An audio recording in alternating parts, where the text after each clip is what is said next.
Waalaikumsalam warahmatullahi monggo silakan. Perkenalkan Pak, saya Ibu Ika Variana Aman dari SMK Negeri 1. Oke, terima kasih ya. Kali ini saya ingin menimba ilmu ke Bapak Ya. tentang pengalaman Bapak selama menjadi kepala sekolah. Iya.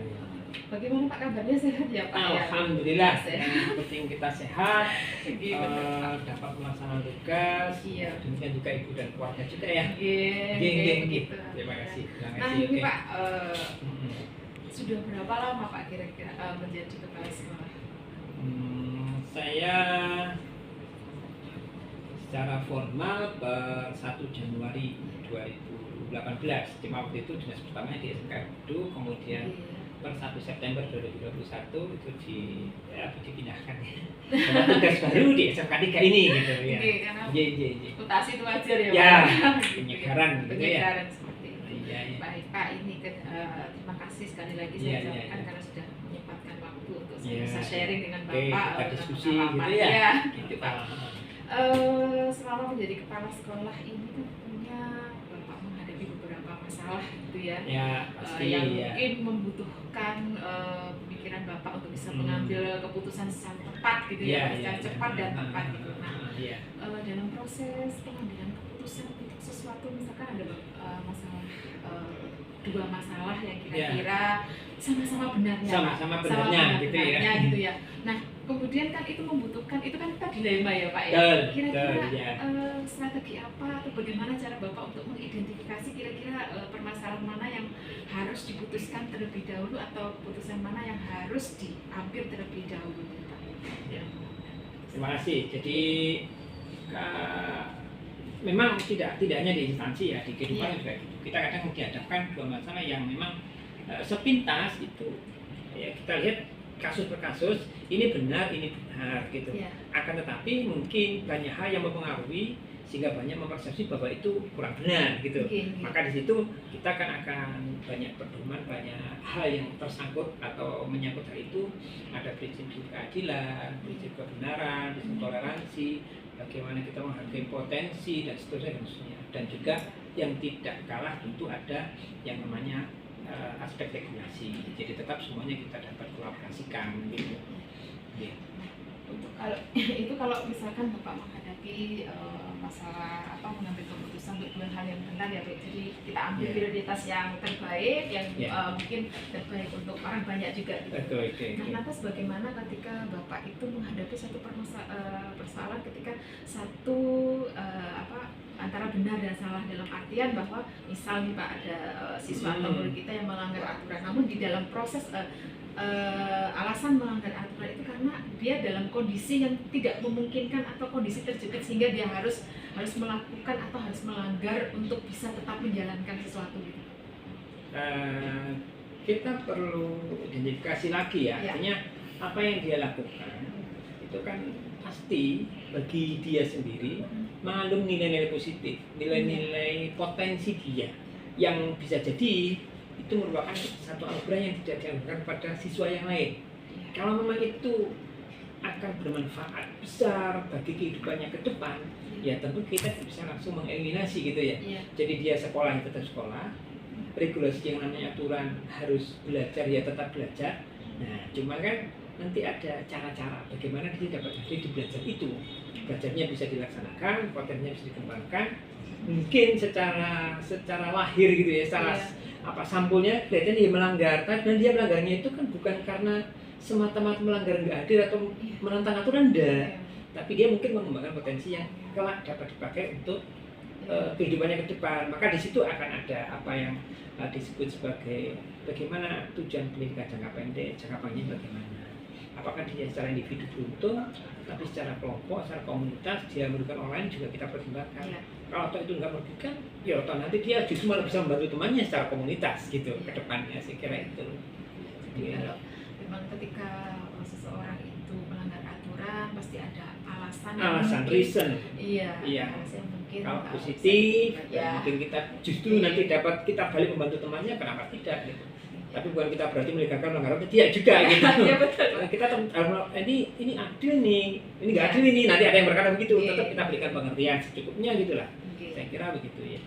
Untuk kalau misalkan dalam pengambilan keputusan gitu ya Pak, kalau memang siapakah kira-kira orang-orang yang Bapak ajak untuk berdiskusi, apakah selama ini dalam mengambil keputusan Bapak memutuskan sendiri ataukah Bapak menyampaikan kepada pihak lain untuk bisa membantu Bapak mengambil keputusan? Ya tentu kita lihat permasalahannya atau masalahnya ya. Jadi kalau masalah-masalah kaitannya katakanlah internal eksternal gitu. Kalau masalah internal ya kita usahakan kita selesaikan secukupnya di sekolah, di tingkat sekolah, tidak kita minta bantuan kepada atasan dan sebagainya. Dan tentu di dalam masalah internal juga begitu. Karena cukup kita bisa sesegera mungkin mengambil keputusan karena dengan waktu dan sebagainya, ya oke kita ambil keputusan berdasarkan analisis yang kita sudah lakukan.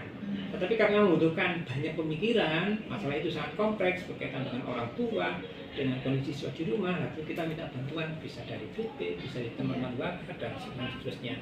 Jadi kita lihat masalahnya. Ada yang bisa kita langsung ambil jas bahwa ini bla bla bla bla sesuai dengan regulasi. Ada yang kita perlu diskusikan sesuai kompleksitas masalahnya. Gitu. Jadi ya memang kadang-kadang membutuhkan orang lain untuk bisa membantu. Betul, ya tetap walaupun kita keputusan penanggung jawab secara penanggung jawab tunggal pasti pimpinan gitu. Tapi kadang-kadang kita perlu juga masukan dari kawan kita untuk support bahwa keputusan yang kita ambil itu setidaknya bisa ada beberapa tidak mencederai rasa keadilan, begitu secara kelompok juga lebih banyak bisa menerima. Kan kadang keputusan itu nggak sifil pada kelompok, bisa jadi seperti itu. Kalau kita bicara orang banyak mungkin lebih sifil pada komunitas, pada kelompok gitu. Nah, apa itu namanya selama Bapak berpengalaman di dalam mengambil satu keputusan, apalagi tentang permasalahan yang memang dilema, itu tantangannya seperti apa Pak? Ya kalau tantangan sih ada kan tantangan itu tadi, ada tantangan internal, ada tantangan eksternal juga. Jadi dari kawan-kawan kita mungkin juga ada yang Pak saya kurang setuju begini, tapi ya kita beri pengertian. Atau nanti ujung-ujungnya itu juga itu tadi ending dari anak-anak sekolah itu apa sih, kan seperti itu.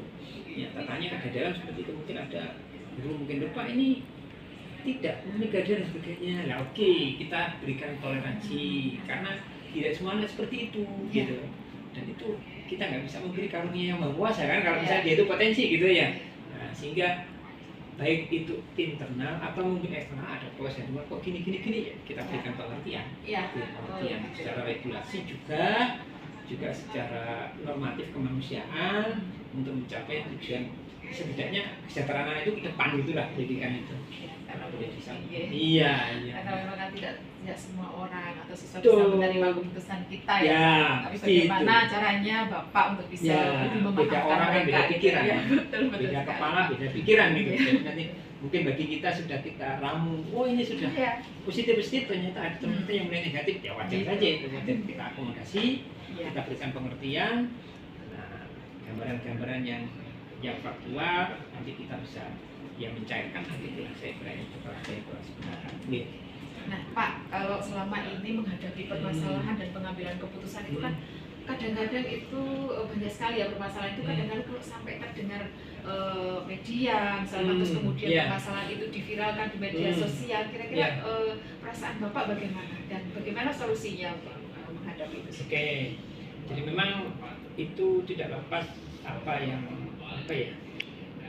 bahwa kita mesti namanya konsekuensi gitu ya, konsekuensi dari suatu pengambilan keputusan dari policy maker itu mesti ada konsekuensinya.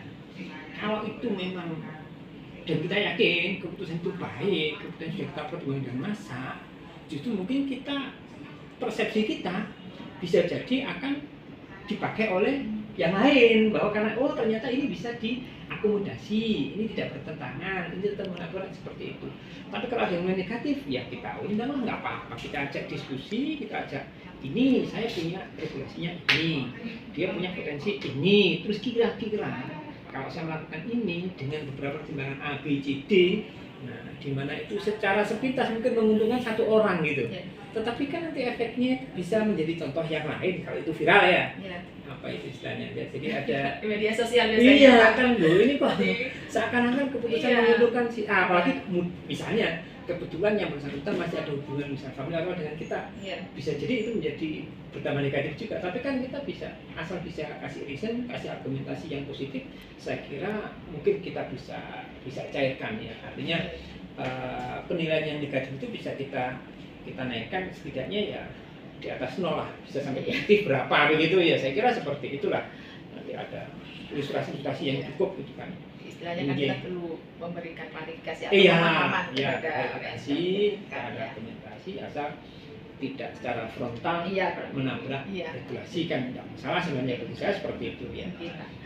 Nah untuk ini kan pasti Bapak punya panutan ya atau idola ya istilahnya seperti itu. Nah kalau misalkan Bapak di dalam memutuskan sesuatu, kira-kira di dalam pemikiran Bapak orang yang menjadi panutan Bapak itu sepakat nggak dengan keputusan yang sudah Bapak buat kira-kira? Kalau misalkan Bapak sudah memutuskan sesuatu, kemudian Bapak pikir kira-kira orang idola saya itu kira-kira sepakat nggak ya sama atau sepemikiran ya dengan keputusan yang saya ambil?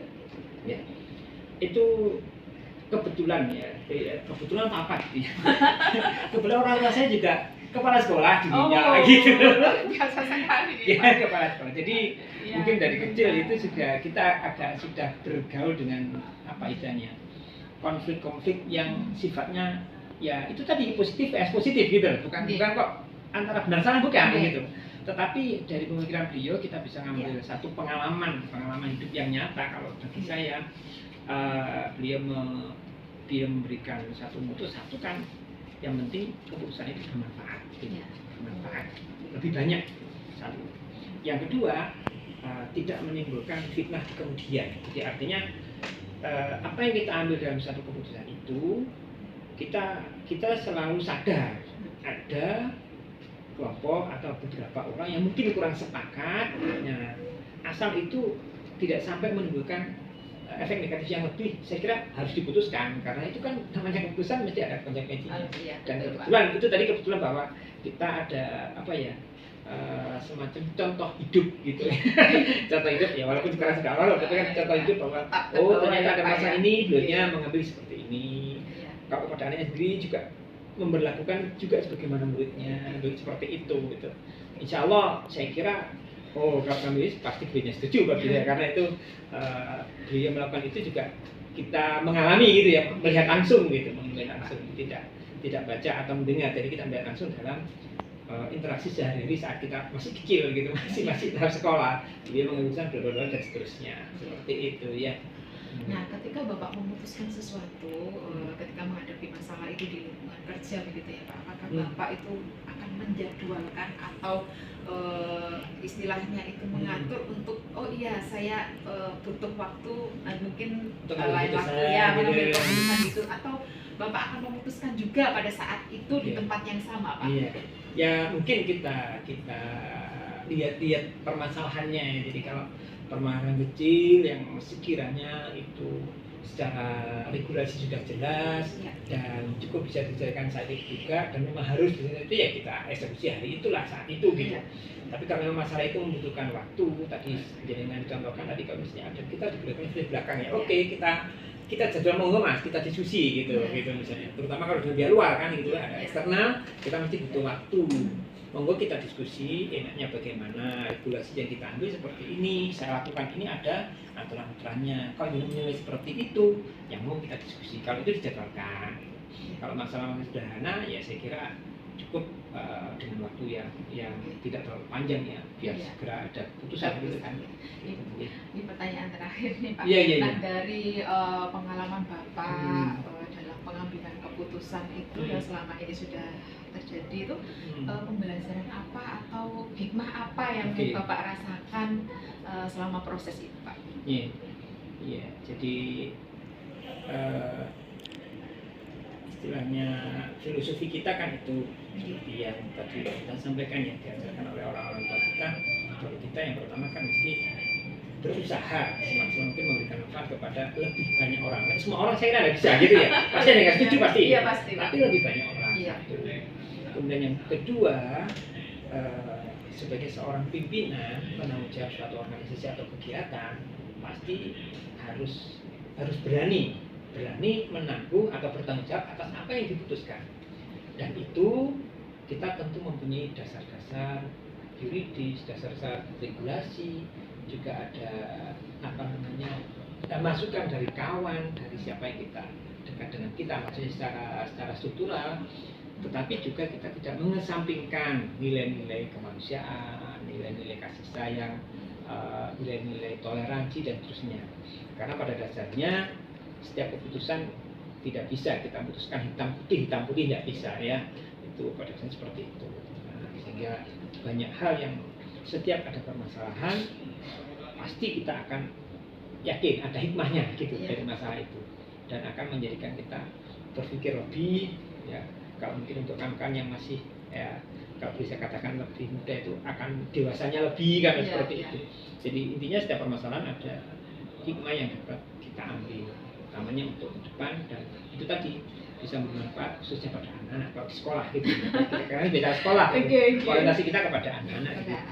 Karena kita adalah sebagai pemimpin pembelajaran gitu ya Pak, kita jadi fokusnya jadi ke anak. Baik Pak, terima kasih banyak dari apa yang sudah Bapak sharingkan, pengalaman selama menjadi kepala sekolah, pengalaman mengambil keputusan. Saya benar-benar bisa mengambil ilmu dari Bapak untuk bisa jadikan dan kita kalau diskusi ya, gitu ya. gitu. Hanya masalah waktu saja. Itu kita lebih dulu mengalami mungkin seperti saya kira mungkin di nanti bisa harapan kita bisa jadi pemimpin yang lebih baik lagi dari kita gitu ya. Dan itu tadi bisa lebih banyak memberikan manfaat kepada khususnya anak-anak kita, pada guru jelas gitu ya, kepada anak kita, kepada keluarga kita ya gitu. Saya kira itu. Terima kasih banyak. Terima kasih juga kunjungannya, bisa diskusi gitu, senang kita. Dengan Bapak sehat selalu di Pak. Amin. Mudah-mudahan. Terima kasih banyak atas ilmunya. Saya akhiri Pak. Terima kasih. Assalamualaikum. Waalaikumsalam warahmatullahi wabarakatuh. Terima kasih. Sebentar.